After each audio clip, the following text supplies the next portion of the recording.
Hello everyone, my name is Kritika. Welcome to my channel academic Gyan. Friends, आज जिस topic को हम यहाँ डिस्कस करने वाले हैं वो है unpaid seller. Unpaid seller the sale of good act 1930 के अंडर आता है।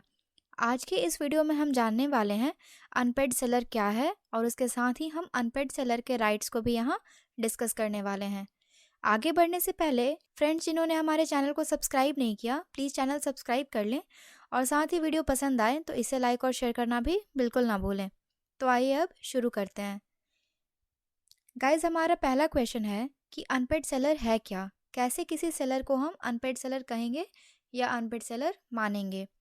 सो according to section 45 subsection A of the sale of good act 1930, किसी भी सेलर को हम अनपेड सेलर तब मानेंगे जब सेलर को उसके द्वारा किए हुए सेल की पूरी प्राइस ना मिली हो या तो पूरा या पार्शियल पेमेंट मिलना बाकी हो, साथ ही उसके पास राइट हो कि वो पेमेंट ना मिलने पर इमीडिएट एक्शन ले सकता है, या फिर सेलर को बिल ऑफ एक्सचेंज या कोई अदर नेगोशिएबल इंस्ट्रूमेंट दिया गया हो like cheque as a payment जो कि डिसऑनर्ड हो गया हो। ऐसे केसेस में भी हम सेलर को अनपेड सेलर मानेंगे। इसके अलावा ऐसा कोई भी पर्सन जो सेलर की पोजीशन लिए हुए है, लाइक सेलर का कोई एजेंट हो, तो उसको भी हम अनपेड सेलर ही मानेंगे यदि उसे सेल के बदले पूरी पेमेंट ना मिली हो। क्यों? क्योंकि वो यहाँ पे सेलर के बिहाफ में है, सेलर की पोजीशन पे है। ओके, अनपेड सेलर के लिए एक एग्जांपल देखते हैं। सपोज ए ने बी को 5,000 की सेल की। बी ने 3,000 की पेमेंट ए को कर दी लेकिन 2,000 की पेमेंट नहीं की। ऐसे में ए जो है वो अनपेड सेलर कहलाएगा। ए की जगह सी ने अगर as a agent of a sale किया होता तो यहाँ पे अनपेड सेलर सी होता। क्लियर? अब बात करते हैं राइट्स ऑफ अनपेड सेलर की। Friends, rights of unpaid seller mainly दो कैटेगरीज में डिवाइडेड होते हैं। पहला, rights against goods and second, rights against buyer.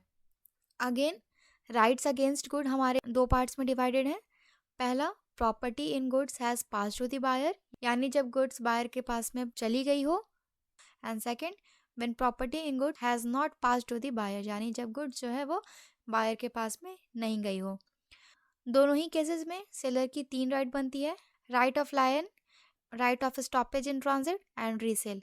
लेकिन property in goods has not pass to the buyer, इस केस में क्या होता है कि सेलर के पास एक और राइट बन जाती है जिसमें वो गुड्स की डिलीवरी को होल्ड कर देता है। ठीक है, वन बाय वन हम इन सभी को डिस्कस करेंगे। पहले देखते हैं rights of unpaid seller against goods, यानी अनपेड सेलर पेमेंट ना मिलने पर गुड्स के अगेंस्ट क्या क्या एक्शन ले सकता है, चाहे गुड्स बायर को दे दी गई हो या फिर ना दी गई हो। सो फ्रेंड्स, गुड्स के अगेंस्ट अनपेड सेलर का पहला राइट है right of lien, section 47। Right of lien हमारा कहता है कि यदि गुड्स सेलर की पोजीशन में है और सेलर अनपेड है तो ऐसे में seller right of lien use कर सकता है, गुड्स रिटेन कर सकता है, अपने ही पास में रख सकता है। राइट ऑफ लायन यूज करने के कुछ कंडीशंस हैं, यानी राइट्स ऑफ लायन तभी यूज किया जा सकता है जब गुड्स क्रेडिट पे सेल नहीं किया गया हो, या गुड्स अगर क्रेडिट पे सेल किया भी गया हो तो भी टर्म्स ऑफ क्रेडिट एक्सपायर हो चुका हो, लाइक क्रेडिट पीरियड एक्सपायर हो चुका हो, या फिर जब बायर इंसॉल्वेंट हो गया हो। हालांकि कुछ ऐसे सर्कमस्टांसेस भी हैं जब unpaid seller right of lien lose कर जाता है, लाइक जब गुड्स ऑलरेडी बायर को डिलीवर्ड कर दिया गया हो, या बायर या उसके एजेंट ने गुड्स का पोजीशन ले लिया हो, या फिर जब सेलर ने खुद ही राइट ऑफ लायन वेव कर दिया हो यानी छोड़ दिया हो, या फिर बाय ईएस्टोपेल जब सेलर खुद ही थर्ड पार्टी को ये यकीन दिला दे कि राइट ऑफ लायन उसने छोड़ दिया है या फिर राइट ऑफ लायन उसने नहीं चाहिए। फॉर एग्जाम्पल, अगर सेलर ने डिलीवरी के लिए गुड्स को ट्रांजिट में डाल दिया और बायर के नाम पे ही रेलवे रिसीट बना दी, यानी अगर सेलर ने गुड्स डिलीवर करने के लिए गुड्स को ट्रांजिट में डाल दिया और बायर के नाम पे ही रेलवे रिसीट बना दी, तो ऐसे में उस राइट ऑफ लायन खो दिया। ओके, सेकंड राइट जो सेलर गुड्स के अगेंस्ट यूज कर सकता है वो है right of stoppage in transit. जैसे मान लें अनपेड सेलर ने गुड्स डिलीवर करने के लिए भेज दिया हो, लेकिन गुड्स बायर तक पहुंचने के पहले ही सेलर को पता चला कि बायर इंसॉल्वेंट हो गया, तो ऐसे में सेलर के पास ये राइट है कि सेलर डिलीवरी को रोक दे और गुड्स वापस मंगवा ले। यही राइट ऑफ स्टॉपेज है। इन शॉर्ट, डिलीवरी के पहले ही किसी कारणवश सेलर द्वारा गुड्स रिटर्न मंगवा लेना ही right of stoppage in transit है। यहाँ सेलर गुड्स रीगेन कर रहा है। Right of stoppage in transit कुछ कंडीशंस में ही अप्लाई किए जा सकते हैं, जैसे जब सेलर अनपेड हो, जब गुड्स की पोजीशन पार्टली सेलर की भी हो, यानी जब गुड्स की पोजीशन पूरी तरीके से बायर की ना हुई हो, या फिर जब गुड्स ट्रांजिट में हो, डिलीवर्ड ना हो, या जब बायर इंसॉल्वेंट हो गया हो, या फिर वो कंडीशंस जो कि एक्ट के प्रोविजंस में दिया गया हो। थर्ड राइट है राइट ऑफ रीसेल।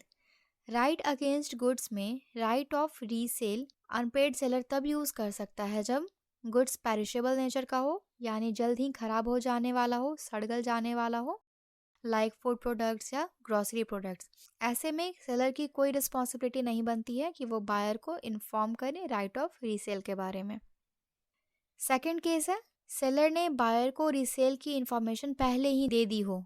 लाइक अगर बायर ने within a week payment नहीं किया तो गुड्स रीसेल कर दिया जाएगा। अगर ऐसा सेलर ने सेल के टाइम पर ही कह दिया हो, बायर को इन्फॉर्म कर दिया गया हो, तो वैसे में वो राइट ऑफ रीसेल यूज़ कर सकता है। अब दोनों ही कंडीशन में अनपेड सेलर गुड्स की रीसेल कर सकता है। सो फ्रेंड्स, ये था हमारे rights of unpaid seller against goods. Video ज़्यादा लंबा हो रहा है, इसलिए right of unpaid seller against buyer और साथ ही और भी रिलेटेड टॉपिक्स हम कमिंग वीडियोस में डिस्कस करेंगे। आई होप आपको आज की वीडियो पसंद आई हो, टॉपिक समझ आया हो, तो प्लीज़ वीडियो को लाइक करें, शेयर करें और सब्सक्राइब करें। Thank you for watching.